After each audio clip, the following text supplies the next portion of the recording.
How to deal with the trials in your life, part 1. In James 1 verse 2, it says, "My brethren, count it all joy when you fall into diverse temptations." The Amplified says, "Consider it wholly joyful." Another translation says, "Throw yourself a party." 1 Thessalonians 5:18 says, "In everything giving thanks, for this is the will of God in Christ Jesus concerning you." Do you want to know the will of God for your life? It is to give thanks in everything. In James 1 verse 3 it says, "Knowing this, that the trying of your faith worketh patience." The Amplified says, you can be assured that this trial of your faith is going to work endurance, steadfastness, and patience.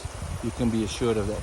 In Philippians 4 verse 4 he says, "Rejoice in the Lord always." And again I say rejoice. Notice it is a command, not a suggestion. In verse 5 he says, "Let your moderation be made known to all men." Moderation means gentle, patient. How do you make something known to men? How can people see that you are patient?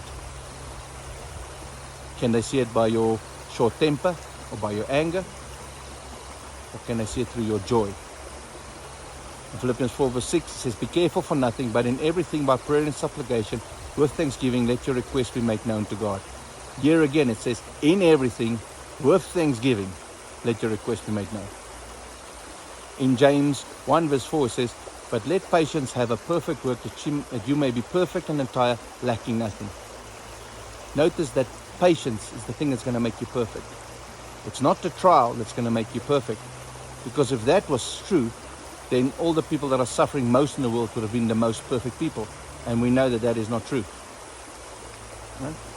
So it's the patience that's going to make you perfect. And how do you know that you are being patient in the midst of the trial? By your rejoicing. Let me use an example. In Acts 27, Paul was in a boat that was about to go down. And he told the men on the boat, "Be of good cheer." He says, "This boat is going to go down and everything on it. But we are going to get through this. We're going to be okay." Paul is saying, we might lose some things during this trial. Some things might get lost. But we're going to be okay. We're going to get through this. But if you read it, you'll notice that the men weren't of good cheer.